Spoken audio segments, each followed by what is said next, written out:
online class of Navjyoti High School with a new lesson of English grammar for the upper primary standard. Here, today's topic for the class is negative sentence. ছাত্ৰ-ছাত্ৰীসকল, আজি আমি negative sentence বিষয়ক এই পাঠত আলোচনা কৰিম। Revision আমি এবাৰ পুনৰ আলোচনা কৰিছো নহয়। Auxiliary verb and main verb. Here is a sentence. I have not done the work. Here, I is subject. Have is an auxiliary verb. Not it represents the negative words. Done, it is the main verb and the word is object. ছাত্ৰ-ছাত্ৰীসকল, আমি এই বিষয়ে ইতিমধ্যে আলোচনা কৰিছোঁই হওক। আহাচোন আমি আৰু বিশদভাৱে আলোচনা কৰোঁ। অক্সিলাৰী ভাৰ্ব, হেল্পিং ভাৰ্ব অ বি ভাৰ্ব। সহায়কাৰী ক্ৰিয়াৰ ক্ষেত্ৰত আমি ক'ব পাৰোঁ অক্সিলাৰী ভাৰ্বছ ইউজুৱেলি একম্পেনি এ মেইন ভাৰ্ব। সাধাৰণতে সহায়কাৰী ক্ৰিয়াসমূহে মূল ক্ৰিয়াক লগত সংগ দিয়ে বা সহায় কৰে। There are 23 auxiliary verbs and these are am, is, are, was, were, being, win, we, has, have, had, did, shall, will, should, would, may, might, must, can, could, does, do. ইয়াৰ ভিতৰত আমাৰ প্ৰথম 8টা বি ভাৰ্ব। ছাত্ৰ-ছাত্ৰীসকল, আমি negative sentence কৰিবলৈ যাওঁতে এই auxiliary ভাৰ্বসমূহৰ ব্যৱহাৰ অতিকৈ প্ৰয়োজনীয়। মেইন ভাৰ্বনো কি হয়? মূল ক্ৰিয়া যাক কোৱা হয় the action word in a sentence, অৰ্থাৎ এটা বাক্যৰ মূল কৰ্ম অৰ্থাৎ ক্ৰিয়াৰ শব্দটোৱে হৈছে main verb. Here is an example, he is reading a book. ইয়াত ইজ অক্সিলাৰী ভাৰ্ব আৰু reading main verb. Negative sentence যাক আমি অসমীয়াত নঞৰ্থক বাক্য বুলি উল্লেখ কৰিছোঁ। নেগেটিভ সেন্টেন্স কি? A negative sentence states that something is not true or right and incorrect. অৰ্থাৎ শুদ্ধ নহয় আদি ধৰণৰ বুজোৱা বাক্যসমূহ হৈছে নঞৰ্থক বাক্য। Usually, a negative sentence patterns with not or no. সাধাৰণতে নেগেটিভ বাক্যবিলাকত আমাৰ not বা no আদি শব্দ থাকে।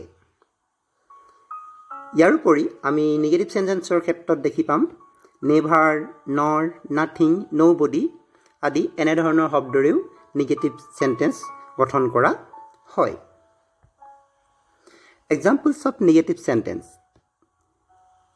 Here, there are some examples of negative sentence like I cannot do this. You are not working now.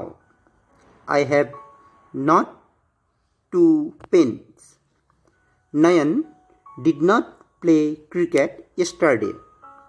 He will not come today. It is not a bad idea. Writing A negative sentence, আমি এটা negative sentence কিদৰে কৰিম এই ক্ষেত্ৰত আমি তোমালোকক দুটা নিয়ম দেখাব বিচাৰিছোঁ। ৰুল 1, প্ৰথম নিয়ম, use not after the auxiliary verb. আমি বাক্যত থকা অক্সিলাৰী ভাৰ্বৰ পাছত নট ব্যৱহাৰ কৰিলেই নেগেটিভ হ'ব। ইয়াত উদাহৰণ এটা দিয়া হৈছে you are writing a letter now. You are writing a letter now, অৰ্থাৎ ইয়াত আমি আৰ হৈছে আমাৰ অক্সিলাৰী ভাৰ্ব আৰু এই ক্ষেত্ৰত আমি নট ব্যৱহাৰ কৰি ইয়াক নেগেটিভ কৰা হৈছে। You are not writing a letter now. ছাত্ৰ-ছাত্ৰীসকল মন কৰিবা তোমালোকে যে নট শব্দটো আমি শ্বৰ্টকৈও এনেদৰে লিখিব পাৰি। তলৰ বাক্যটো চোৱা, you are not writing a letter now. You aren't, ইয়াত কোৱা হয় কিন্তু শব্দটো উচ্চাৰণ aren't. You aren't writing a letter now. Another examples, you have finished the work just now. You have not finished the work just now.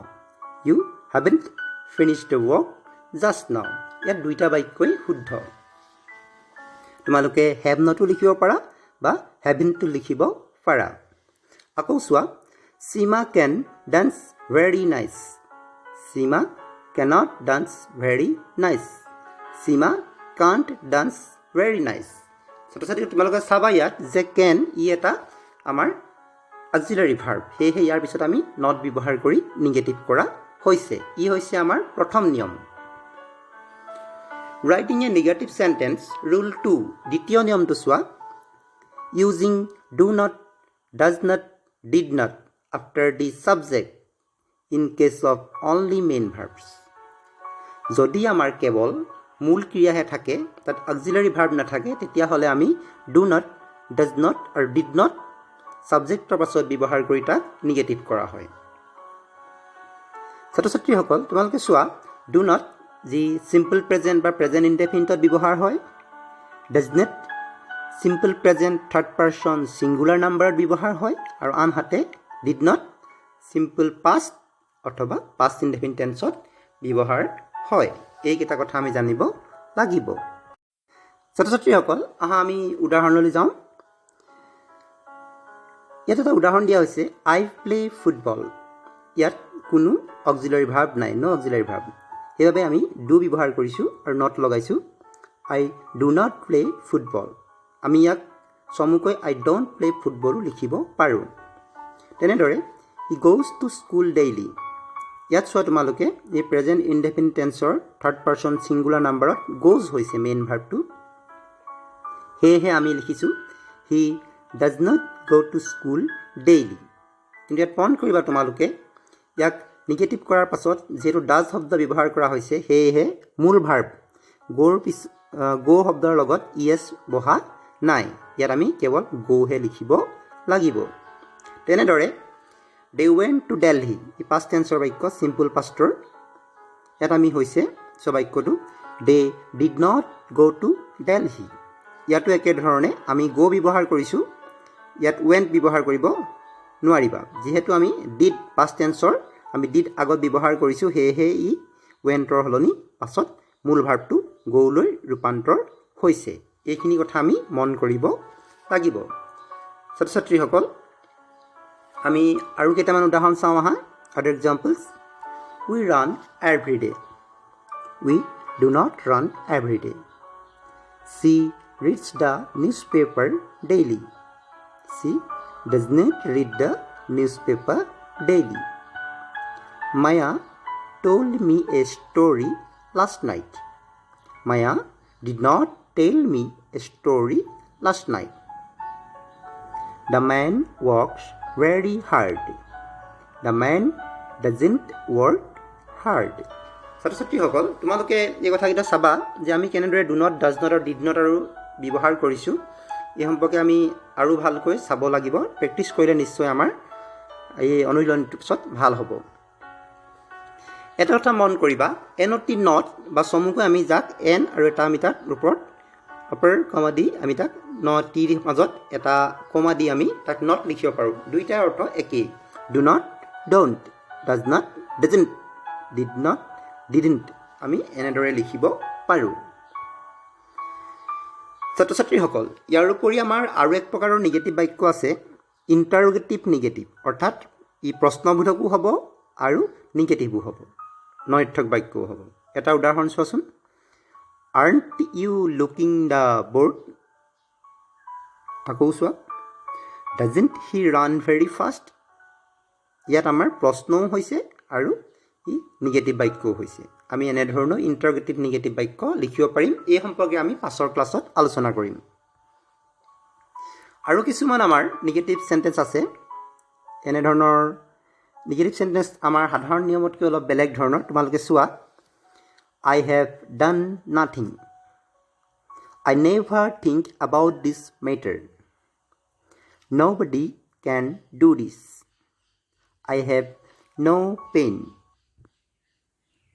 Neither he nor his sister came to school এইসমূহ বাক্যও আমাৰ negative sentence কিন্তু ই আমাৰ সাধাৰণ নিয়মসমূহ ইয়াত আমাৰ প্ৰয়োগ হোৱা নাই এই সম্পৰ্কে আমি আমাৰ ওপৰৰ শ্ৰেণীত পুনৰ বিশদভাৱে আলোচনা কৰিম। ছাত্ৰ ছাত্ৰীসকল, আজি আমি নিগেটিভ চেণ্টেন্স লিখিবলৈ যাওঁতে কেনেদৰে লিখা হয় এই ক্ষেত্ৰত auxiliary verbs, be verb, helping verb এই সম্পৰ্কে আলোচনা কৰিলোঁ। তাৰোপৰি আমি নিগেটিভ চেণ্টেন্সৰ ক্ষেত্ৰত ডোণ্ট, ডজেণ্ট, ডিডণ্ট এই শব্দসমূহ কেনেদৰে ব্যৱহাৰ হয় এই সম্পৰ্কে আমি আলোচনা কৰিলোঁ।